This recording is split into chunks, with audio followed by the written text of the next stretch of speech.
नोएडा में ज़बरदस्त हंगामा देखने को मिला। मजदूरों ने एक तरीके से अपने दबे हुए गुस्से को सड़कों के माध्यम से, तोड़फोड़ के माध्यम से, हिंसा के माध्यम से सामने रखा।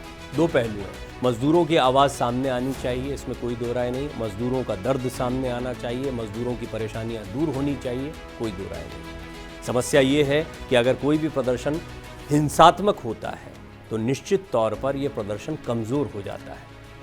मजदूरों की क्या समस्याएं थी ये तो अभी तक कोई जानता ही नहीं था। लोग कोसों दूर हैं इस बात से कि मजदूर किस तरीके से काम करते हैं, कितने घंटे काम करते हैं, उनके साथ किस तरह का व्यवहार किया जाता है और घंटों काम करने के बावजूद पैसा क्या मिलता है। इस एक्सप्लेनर में आज मैं आपके सामने उनकी असली कहानी को रखूंगा। लेकिन उससे पहले अच्छी खबर इन मजदूरों के लिए ये रही है कि नोएडा की सड़कों पर उतरे हजारों मजदूरों की आवाज़ ने आखिरकार असर दिखा दिया।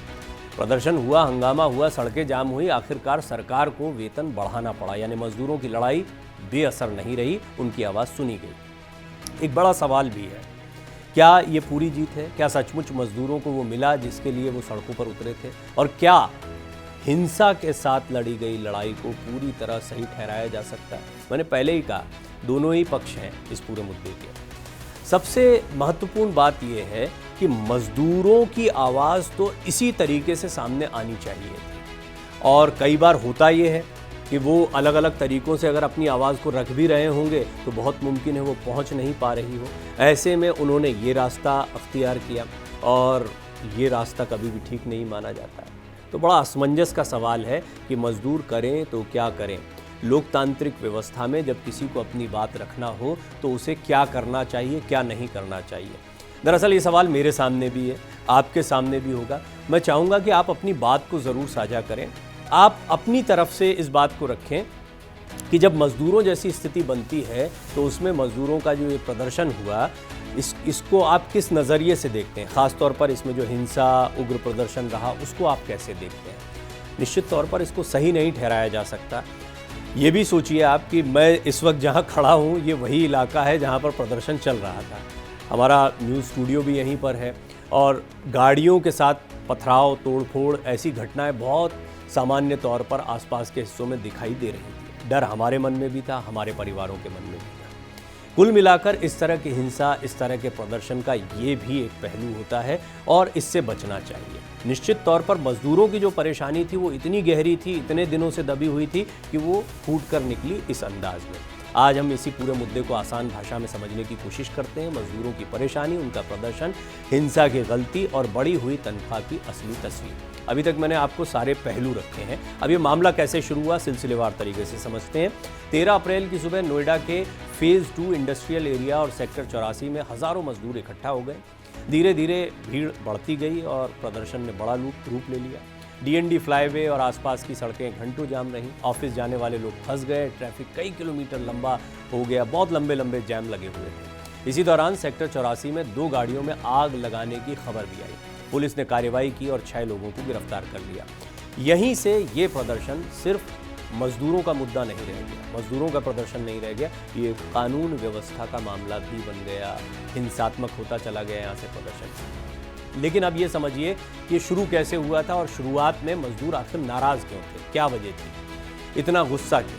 असल में ये गुस्सा एक दिन का नहीं था, ये कई महीनों से जमा नाराज़गी थी। मजदूरों की शिकायतें थी और उनकी मुख्य शिकायतें क्या हैं? देखिए, सबसे बड़ी शिकायत तो यही थी कि उनको पैसा नहीं मिल रहा। जितनी मजदूरी कर रहे हैं उतनी तनख्वाह नहीं मिलती, वेतन बहुत कम है, ओवर टाइम का पैसा पूरा नहीं मिलता है। यानी कि उनसे एक्स्ट्रा काम करवाया जाता है, उनको रोक लिया जाता है, देर रात तक रुकते हैं, इसके बावजूद उसके लिए कोई अतिरिक्त मानदेय उनको नहीं दिया जाता है।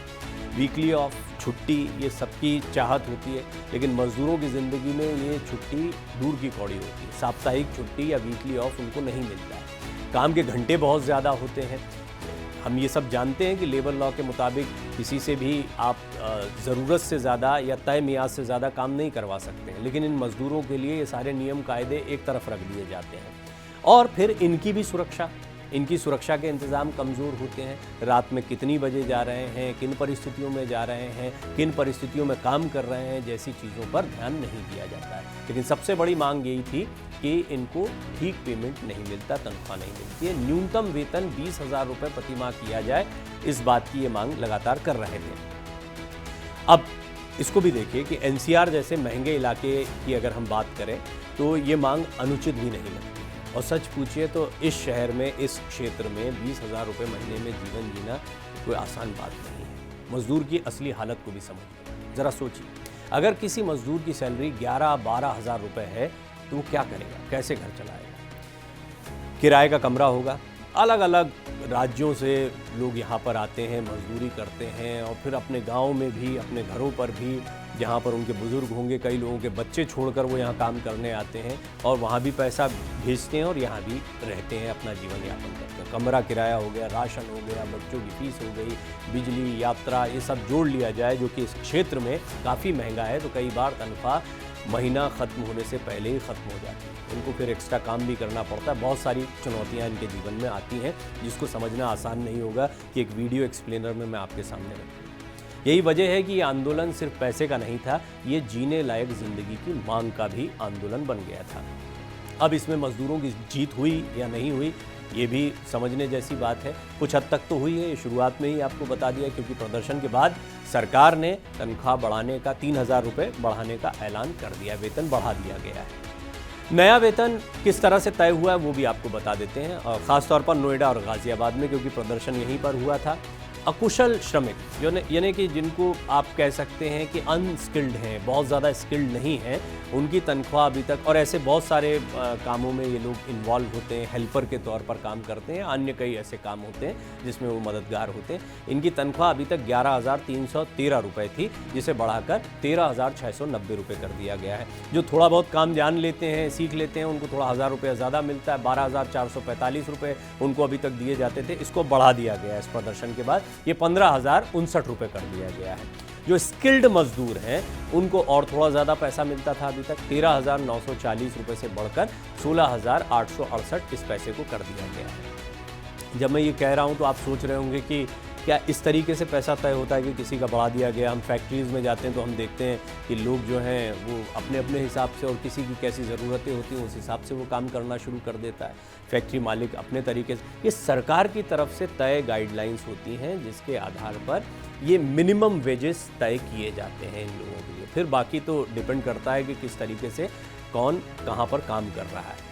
हालांकि उसे कितना मिल रहा है, नहीं मिल रहा है, इसकी पारदर्शिता को लेकर भी बहुत प्रश्न चिन्ह उठते रहे हैं। यानी कि इनके बारे में एक नियम बना देना, फैक्ट्री मालिकों को भेज देना, और फिर उस नियम का कितना अनुपालन हो रहा है, नहीं हो रहा है, इसका भी ट्रैक रखना, ये एक और महत्वपूर्ण बात है। खैर, अब प्रदर्शन का असर तो हुआ है, ये बहुत साफ है, सरकार को कदम उठाना पड़ा है। ये मजदूरों की आंशिक जीत मानी जाएगी, क्योंकि मैंने जो दूसरा बड़ा सवाल रखा है वो अभी भी बरकरार है कि इसको इम्प्लीमेंट कितनी मुस्तैदी से करवाया जा रहा है। अभी एक खबर और चल गई थी, 20,000 कर दिया जाएगा, क्योंकि जो इनकी मूल मांग थी, लेकिन ये 20,000 वाली बात जो है ये सच नहीं है। सोशल मीडिया पर ये बात तेज़ी से फैलाई गई या फैली कि सरकार ने 20,000 रुपये वेतन मंजूर कर दिया है। ये महज अफवाह है, ये मैं आपको बता दूं अभी तक की जानकारी के मुताबिक। और जो मैंने अभी तक आपको नया सैलरी स्लैब बताया है उसमें 3,000 रुपये के आसपास बढ़ा है, जो अभी फ़िलहाल वेतनमान चल रहा था उसमें। 20,000 रुपये वाली मांग अभी पूरी नहीं हुई है। सरकार ने वेतन बढ़ाया ज़रूर है, लेकिन मांग के बराबर नहीं, यानी जीत हुई है मगर पूरी नहीं हुई है। और क्या इतने से भी बात बनेगी? इसका इम्प्लीमेंटेशन कैसे हो रहा है, और इनको इतना पैसा मिल रहा है, नहीं मिल रहा है, इसको किस तरह से ट्रैक किया जाएगा, इसको समझना बहुत महत्वपूर्ण है। अब एक और बात रही, मज़दूरों की आवाज़ उठी, मज़दूरों की आवाज़ सरकार तक पहुंची, मज़दूरों को कुछ हद तक उनका जायज़ हक भी मिला। आंदोलन ऐसा लगता है कि सफल रहा, लेकिन ये आंदोलन एक मायने में कमज़ोर भी हुआ है। हिंसा ने इस आंदोलन को कमज़ोर किया है, ये सबसे ज़रूरी बात है।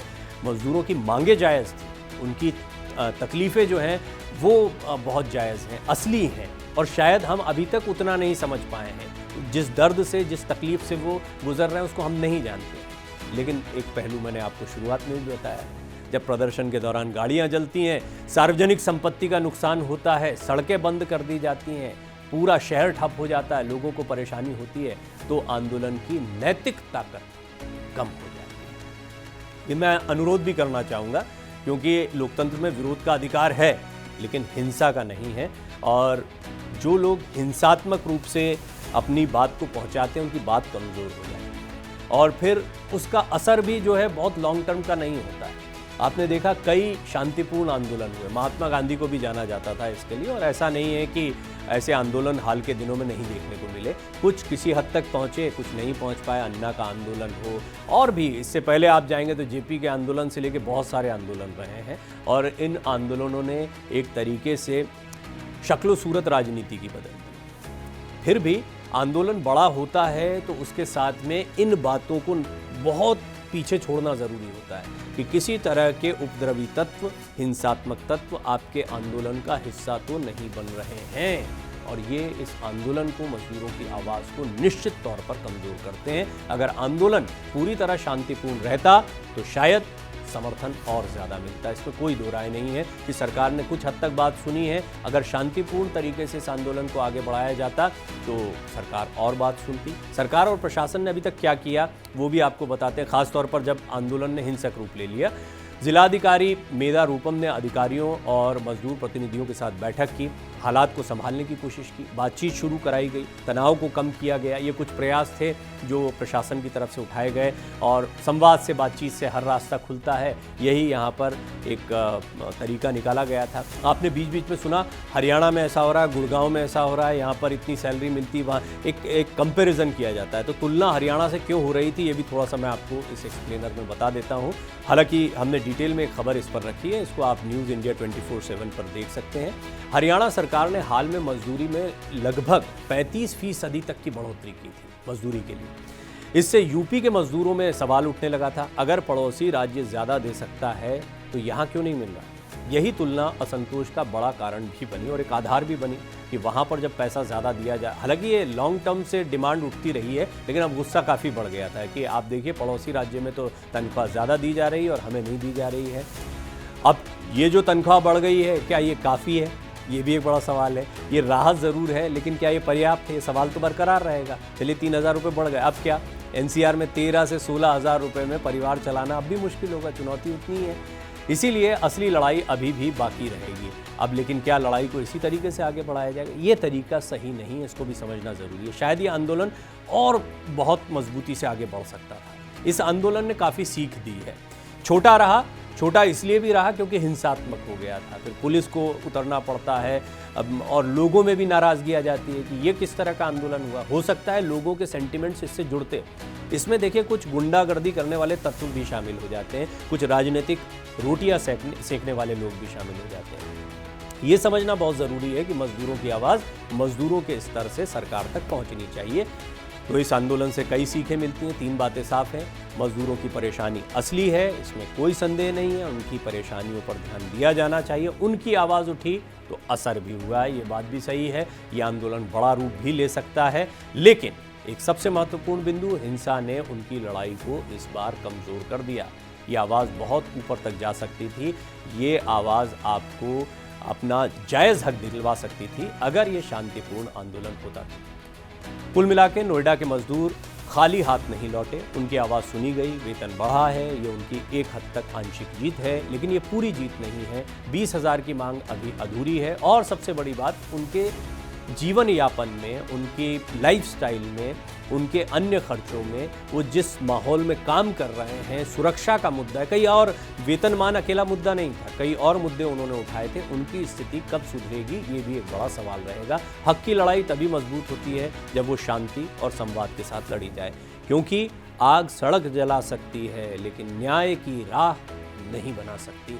तो आंदोलन ज़रूर करें, अपनी बात को अवश्य रखें, लेकिन हिंसात्मक आंदोलन आपकी आवाज़ को कमज़ोर करता है, ये भी उन लोगों को समझना होगा जिन्होंने हिंसा का सहारा इस आंदोलन के दौरान लिया।